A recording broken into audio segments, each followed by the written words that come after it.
All right, hey guys, this is the second video, and we're going to start on slide 49. So we left off on this slide in the first video, and we're going to pick up here and talk about the ending of the war and how that all comes about. So where we got to talking about Okinawa, for instance, was that the high death tolls in the Pacific Theater, so on some of these islands that they fought on, made some question an invasion of Japan. And remember, at Okinawa, this was kind of part of the Japanese objective: create high death tolls to make America second guess an invasion. And our own War Department had estimated 10 million Japanese casualties if we invaded, out of a population of about 72 million at the time, roughly. And at this point, Japanese resistance had been incredible. We'd partially destroyed 67 cities with firebombs. We'd left 8 million homeless. We nearly killed 1 million people with these bombings, 900 and something thousand. And we'd left another 1.3 million wounded with our constant bombardment of Japan, and they were still fighting. Now, resistance at this point was starting to turn a little bit. Some people were willing to surrender, but a lot of those people would only do so if Emperor Hirohito was left in power. And that's something that we were not prepared to accept early on. We wanted the unconditional surrender. Remember, think about over in Europe, that was the thing, unconditional surrender. It's the thing here too, but the Japanese, of course, want him left in power. So the idea here is that if we invade, it could end with as many as 10 million casualties for the Japanese. The War Department also estimated it could lead to about 1.7 million casualties for American troops, which was also a hard number to stomach, obviously. So it's going to be a big risk if we invade there. Plus we have a new weapon that may offer us an alternative to an invasion. That weapon is, of course, the atomic bomb. And just a little background on the atomic bomb as we talk about it here. In 1938, the Germans had began their own atomic research. German scientists were able to split the uranium atom in 1939. And this alarmed several of America's top physicists, including Albert Einstein. These physicists wrote FDR a warning, basically, wrote him a letter warning him of the destructive power that an atomic bomb could have if one is created. So what is alarming is if Hitler and the Nazis had created their own atomic bomb, how the war would be different. Now, eventually, Hitler deemed it kind of impossible or just too expensive, and he, of course, allocated those resources elsewhere. But Roosevelt is going to start, when he gets this letter, he is going to start our own atomic program, and we're going to call that the Manhattan Project. A lot of the research was conducted in Columbia at the University of Manhattan, hence the name. The cost is going to be roughly $2 billion, which is a ton of money today. It was even more money back then. And there was really two theories at the time as to how you could build a bomb. There was, the uranium, or you could build a bomb with plutonium. We were the only country at this time that had enough money and resources to build it both ways. So instead of taking a risk and one of them working, one of them not, and gambling, we'll make both of them. We got enough money, so we're going to create a plutonium and a uranium bomb. The uranium bomb is going to be constructed in Tennessee. The plutonium bomb is going to be constructed in Washington. The test for these is known as the Trinity test, and it's that information you see above my head. It's going to be tested in July of 1945 in Los Alamos, New Mexico. And what is interesting is there was still debates on what exactly would happen when we blew this thing up. There was a small group of physicists that believed in a 0.00001-ish chance that the explosion would cause a chain reaction and destroy all life on Earth. Now, that was a very small chance that may happen, but still, there was a possibility that could happen. We were like, we'll go ahead with it, whatever. And we did. The Manhattan Project was the scientist that led the research side was J. Robert Oppenheimer, a Jewish physicist. And the Trinity test took place on July 16th of 1945, and it was a plutonium bomb. So the picture you see there is a plutonium bomb. And the size of it was roughly the size of an orange. Like the sphere of plutonium was a little bit bigger than this, really, that caused this massive explosion. Now, once this goes off and we see the capabilities that we have, some officials oppose using the bomb because they know it's going to kill civilians indiscriminately. There's no way around it. Civilians are going to die. Others said we need to use it because it's going to end the war quickly, and that's our objective, end the war. And then there were some that argued, let's drop it somewhere close to try to scare the Japanese. Let them see the power of it and, scare them into possible surrender. It's left up to the president ultimately, President Truman. Now, in April of 1945, I mentioned this in class, but in April of 1945, FDR will pass away due to some heart complications. He had just been elected to his fourth term in office, and his running mate that time was Harry Truman. Truman was a politician from Missouri. Wasn't well known at the time. Had served in World War I, but he wasn't, too well known. But he will be the one that has to make the call as to whether or not we invade and risk a lot of American lives or take the other approach and use the atomic bomb. It's only presidents that can decide that nowadays. Each president has a guy that's in charge of the nuclear football that basically walks around with a briefcase at all times so that if we have to use nuclear bombs, we can. So, at this point, it's going to be up to Truman, Commander-in-Chief, as to whether or not we will use the atomic bomb. When we've tested it, we know it works. We know it has the capability to destroy a city. And in fact, when he becomes president, he didn't even know. As vice president, he has no idea this research is going on. It was that secretive. And he is told when he becomes president, we have a bomb capable of destroying a city. Imagine how that would feel. And now that we've tested it, it's your call to make that decision. And it's going to kill a whole bunch of people, but it may save American lives in the long run. So the two bombs that we developed are Little Boy, which is the, is the uranium bomb. And then over my head is Fat Man, which was the code name for the bomb, the plutonium bomb that's going to be dropped on Nagasaki. So Little Boy's designation was Hiroshima, and Fat Man's was Nagasaki. These two cities were two Japanese cities that we left untouched by the firebombing. So there was a couple of cities we kind of decided not to attack when we were dropping these incendiary bombs and other fragmentation type bombs on the cities. And these two were left untouched. They were industrial cities. Hiroshima did have kind of this military complex around it, but they had fairly large populations. They were good cities where you kind of test the efficiency or test the power of the atomic bombs. If we were to have finished it in time, which we did, obviously. So on August the 6th,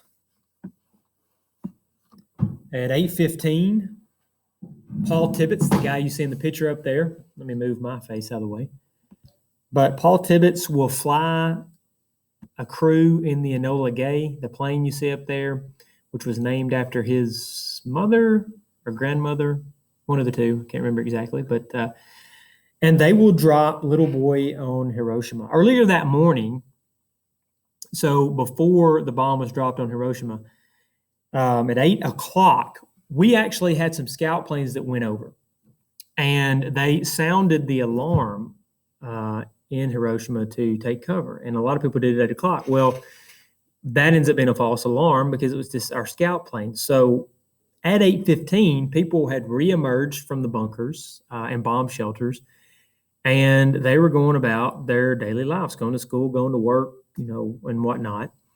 And so at 8:15, when the Enola Gay shows up and the sirens go off again, there was a lot of people that ignored them because they had one false alarm that morning already.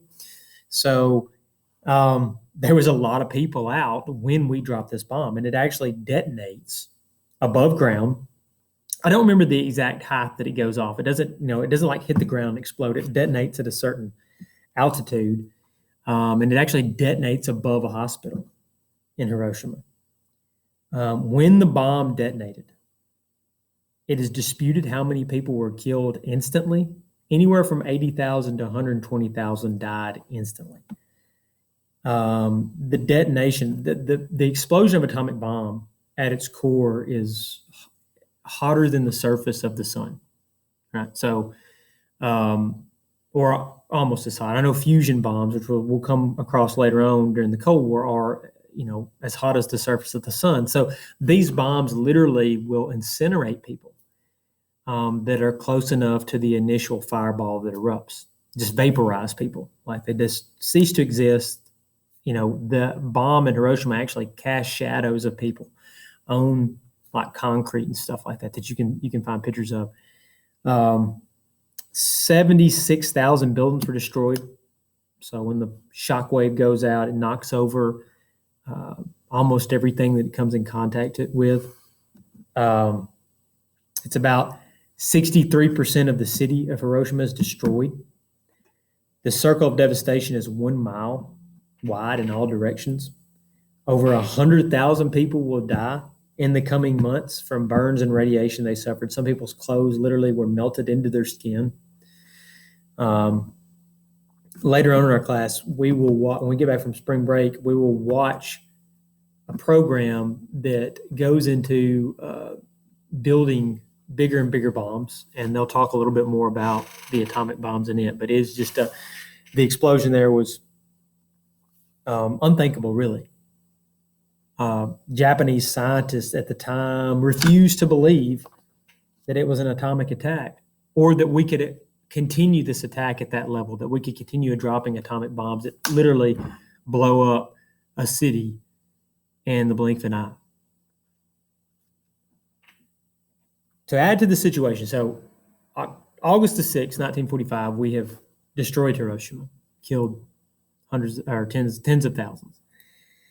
To add to the situation, the Soviets declared war on the Japanese the next day. So a decision that had been made years ago by Stalin, that he guaranteed Roosevelt that when the war in Europe was over, they would get involved. They invade Manchuria, which is the very first place we talked about in here that the Japanese invaded, which is right on the border with the Soviet Union. So there will be 1.5 million Soviet soldiers who invade and start fighting the Japanese in Manchuria. So you've got an atomic bomb that just blew up a city. You've got countless other cities destroyed. You've got the Soviet army, the largest army in the world, that has now declared war on you and invaded some of the territories you are now occupying. And that is the situation that Japan was in. And oddly enough, they did not surrender. They continue on. So 3 days later, August the 9th, Fat Man is dropped on Nagasaki. And I believe that's the actual explosion in the picture there from the Nagasaki bomb. We had a little bit better footage of it. Most of the footage you see a lot of times is actually the Nagasaki bomb going off. Now, the plutonium bomb was bigger, literally bigger, but the explosion was bigger as well. But the population was a little bit smaller in Nagasaki, and the terrain, the geography of Nagasaki, prevented it from being as bad as the Hiroshima bomb was, but it killed roughly 40,000 instantly. And again, that number could be too low. I mean, it could have been more than that. Another 40,000 or more will die from burns and radiation in the coming months. So, oddly enough, even after this, so 2 atomic bombs, the Soviet Union, we bombed numerous cities. There is still a debate among the Japanese leaders whether or not to surrender. It would be Emperor Hirohito who will break from his normal approach and actually intervene in the debate. Hirohito, who left governing to these military leaders throughout the war, will interject himself into this debate, facing massive destruction and the fact that we were willing to use as many of these as we needed to end the war. The emperor of Japan will now get involved and ask that, or demand whatever that they surrender. And finally, officially on August the 15th, 1945, they would finally surrender. So another, 6 days later, they finally surrender. And this is called, so August the 15th, let's see if I got some more pictures. August the 15th of 1945, yeah, I do, is called VJ Day, or Victory in Japan Day. So, okay, so the other picture on the other page was actually the Hiroshima bomb, then I believe. I think this is the picture of the Nagasaki bomb. This is some of the destruction around Nagasaki. You can see countless images. I could fill up a whole PowerPoint with images from what the destruction that these bombs caused. But so the official surrender of the Japanese will take place on the USS Missouri, the Mighty Mo, as they called it. It was a battleship that fought at Iwo Jima and Okinawa and would continue to serve in every American conflict until 1991 with Desert Storm. And as a side note, Truman was actually from Missouri. So there's some symbolism there as to picking the USS Missouri. At home, people celebrated, cheered on the victory. Parades were held. Returning soldiers were cheered. U.S. troops on Okinawa were so elated they fired every available weapon skyward. And the subsequent rain of shell fragments actually killed 7 men. And on some small remote islands, the Japanese would continue to have soldiers that would fight, that either A, didn't know that they had surrendered, or B, just continued to fight regardless. In fact, one individual, I believe his name is pronounced Hiro Onada, will actually continue serving until 1974. He was hid out in a kind of a hidden base in the Philippines. And because his commanding officer had ordered him to stay behind and spy on America, he continued serving until 1974, even after members of his own family had came and tried to convince him. They never saw him because he was kind of constantly hid out, but they, over like loudspeakers and stuff, tried to persuade him to, surrender or stop the war, basically. And the guy finally comes out in 1974 when his former commander was flown in to order him basically to come out. So 1974, you finally get the last Japanese soldier who surrenders. Crazy, I know. He was 52. So after the war is over, Japan will be occupied by U.S. forces for 7 years. Under these forces would be under the command of General Douglas MacArthur. MacArthur's a good choice because we talked about this in the other video. He had been the commander of our troops in the Philippines for a long time. He's very familiar with that area of the world, so he makes a good choice to oversee this kind of rebuilding of rebuilding of Japan. And America does allow Emperor Hirohito to remain in power. So there was a trade-off when we did initially get them to surrender. That is one condition that we did meet for them. Even though we said unconditional surrender, we are going to meet that one condition. However, to end the war, we made Hirohito, and that is him up there in that picture over there, and he's standing beside MacArthur. So that's the emperor. The guy over my head, that is Tojo. We'll come back to him. But Hirohito, when the war was over, he had to go on the radio and make this was his first public address ever. People in Japan had not even heard his voice. I mean, the emperor to them was divine, godlike.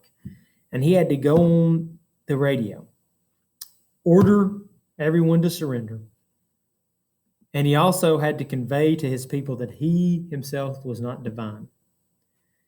And kind of from that point on, the emperor and the rest of the Japanese government would basically be subjected to our authority. MacArthur's going to be effectively in command for a short time. In the early years of the occupation, we had trials for some of these ex-military leaders. They were known as the Tokyo trials. Nearly 1,100 Japanese soldiers from Tojo, the guy there that we talked about before, Hideki Tojo, as well as countless other individuals put on trial. 7 leaders, including Tojo, were sentenced to death. So he was actually executed. Other trials were held across Asia and the Philippines and China and other Asian battlegrounds. Over 900 Japanese soldiers, officers, guards, they were over 900 were executed after these trials were over. So MacArthur, during the occupation, will kind of reorganize the economy, make it more Americanized, if you will, kind of this free market. He'll introduce a lot of free market ideas to help them rebuild after the war is over. We, of course, will funnel in money as well to help them rebuild. He will call for a new constitution to be written in Japan that will provide basic freedoms for the people of Japan. And as I mentioned earlier, Hirohito would remain as the emperor to kind of provide this link between this new government they're creating and the old government, to try to keep this stability. This idea that, hey, your emperor is behind this, he's still emperor, and you should put your faith in this new democratic government that you're going to have. So that's Japan after the war. Now, something else I want to mention real quick. Now, this is something that you should have read over in some of your work this week, but I want to talk about it a little bit myself. But for a long time, Japanese Americans had struggled with racial tensions in America. We've talked about this with not just the Japanese. Obviously, we've talked about Jim Crow laws and discrimination towards African Americans. We've talked about other ethnic groups that were discriminated against, whether it be Hispanic Americans or Chinese Americans. And Japanese Americans were in that as well. Japanese Americans meaning people that were of Japanese descent but actually born here and were citizens. But also Japanese people who had immigrated here and either became citizens or were trying to become citizens. They had kind of faced this discrimination and racism for a long time. And that will intensify during the war. After Pearl Harbor, there would be this acceleration of mistreatment towards Japanese Americans. When the war begins, there's over 120,000 Japanese Americans living in the U.S. Most of them lived on the West Coast, in California, in Oregon, Washington, those places. And the panic after Pearl Harbor would lead many Americans to fear that these Japanese Americans were committing possible sabotage. There were stories of them possibly mining our harbors. Other stories were that they were poisoning vegetables because a lot of them worked in agriculture. So there was this wave of prejudice that ensued from the fear after Pearl Harbor was bombed. So in reaction to this fear, as well as this idea of military necessity, FDR, in February of 1942, will sign a very famous executive order, Executive Order number 9066, which will make the West Coast a military zone. So the entire West Coast will become a military zone, and it'll require the removal of Japanese Americans or people of Japanese ancestry from California, parts of Washington, parts of Oregon, parts of Arizona. They will be removed from their homes. They will,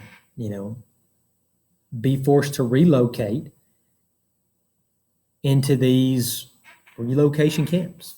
110,000 Japanese Americans were basically taken from their homes. Not taken, I mean, they were given a notice, but the notice was, such short term that there was no way that they could possibly get all their affairs in order when they were forced to relocate to these camps. Now, these are camps, literally fenced-in camps that we referred to as internment camps or relocation centers.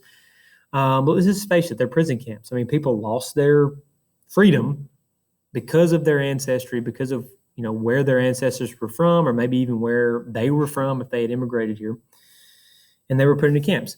About 2/3 were actually people born of Japanese parents, but they were born in America. And you should know this. If you don't, we've talked about it, but being born in America makes you a citizen.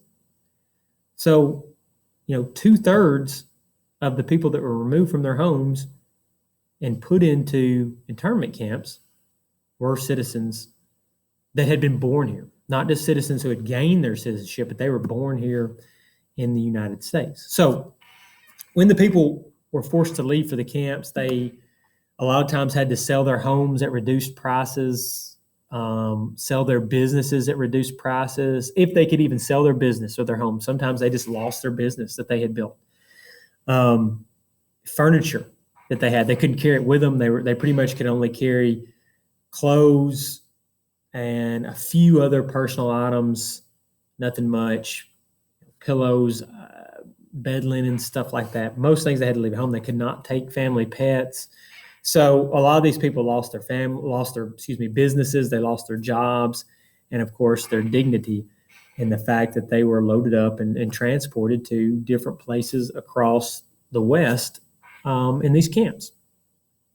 No specific charges were ever filed against Japanese Americans, nor was there any evidence of subversion ever found by Japanese Americans. There were several people arrested and charged with spying, and every one of them were white Americans. So they fought this in court throughout the war. The case that had the most potential is listed on your screen there, 1944 Korematsu versus United States. Fred Korematsu was, and I don't know if I've still got the page marked in my book here, but he was a Japanese American living in California at the time. And he was 23 years old. A little backstory on him. He was 23 years old, American. He was what you call a Nisei, which is meaning you're Japanese, but you were born here in America. You had Japanese parents, but you were born here. So he's a citizen. He was living in San Francisco Bay.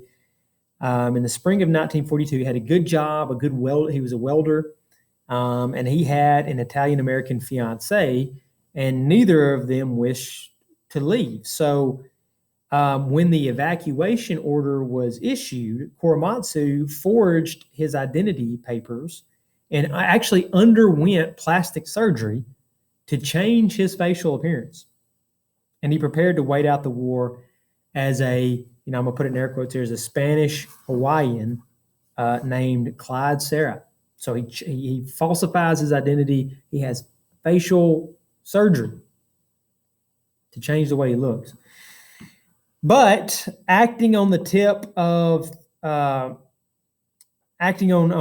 someone else, the police end up arresting Korematsu in May of 1942.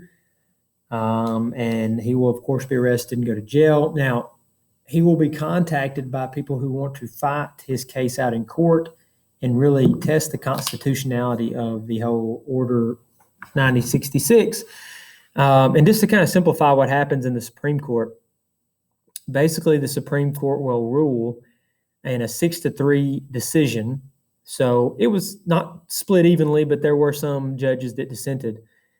They ruled, or they deemed, that the order was constitutional and it was justified on the basis of military necessity. Now, you go back and look, this can still be argued today. There was a lot of information inside of the report when they, claimed there was a military necessity. There was a lot of stuff thrown in there that was not true, that was not good evidence of needing to do this. But nonetheless, the Supreme Court put a stamp on it, said it was constitutional.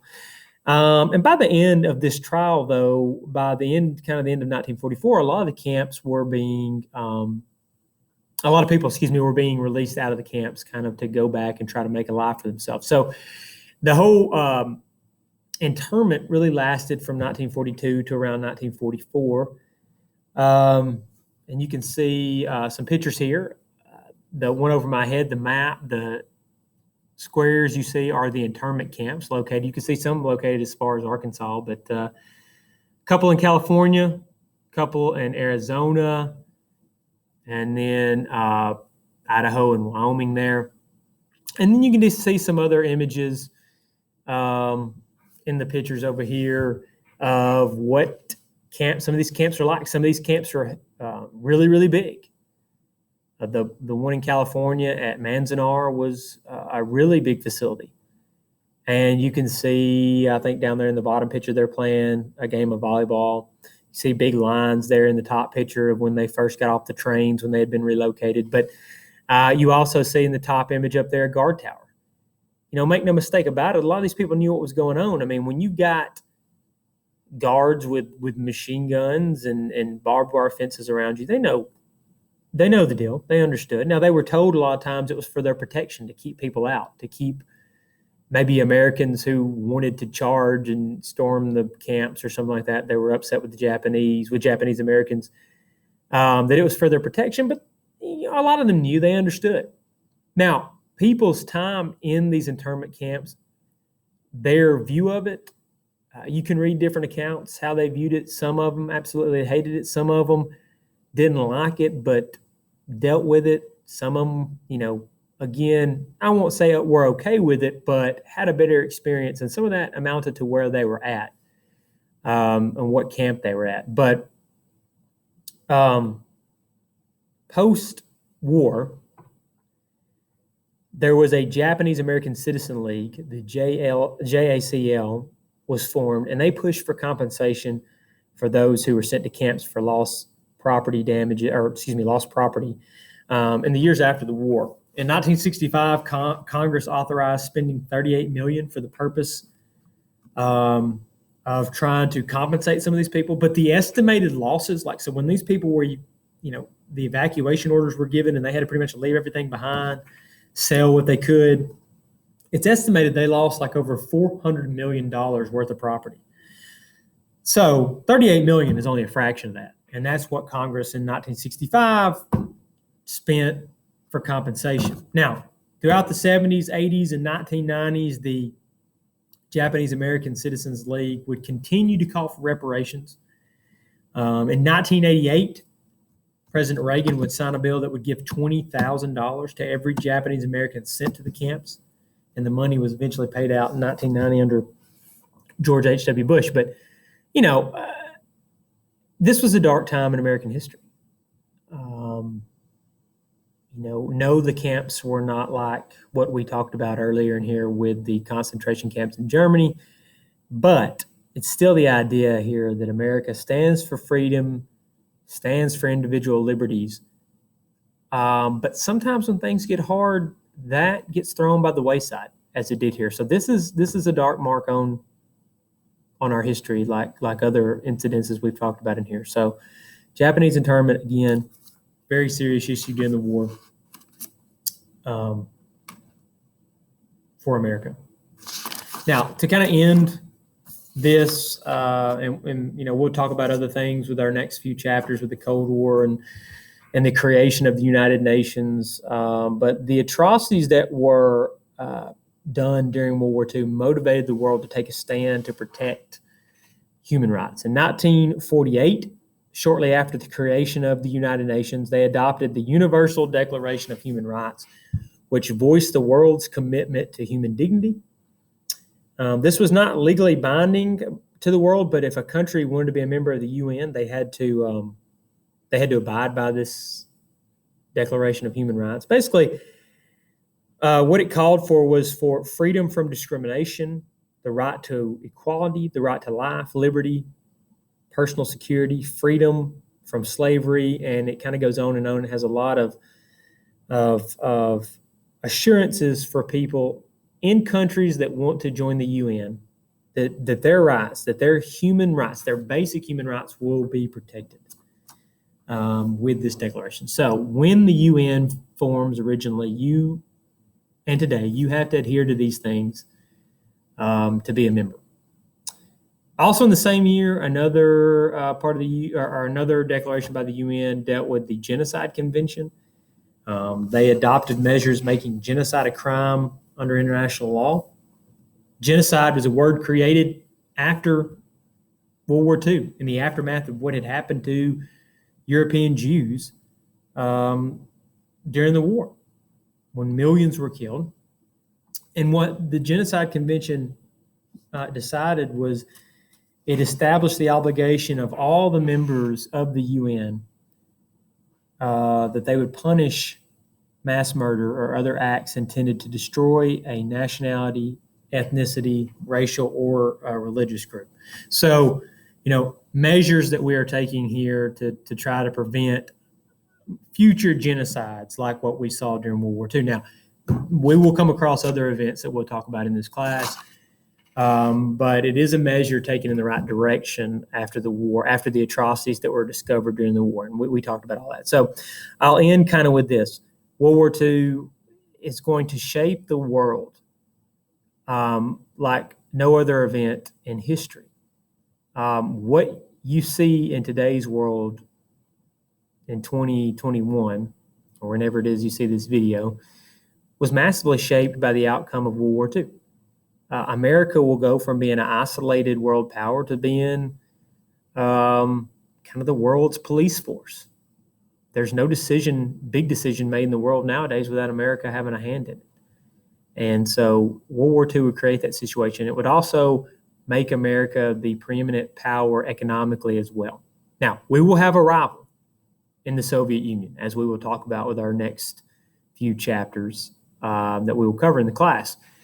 And that will create the Cold War, an ideological battle between us and the Soviets over what direction the world should take, capitalism and democracy or communism and order. So we will get into that. This finishes up the war in the Pacific. So you now have all the notes you need to be studying and to hopefully ace the test that we will have. That will also be online this week. So good luck with all that, and email me if you have any questions. All right, guys.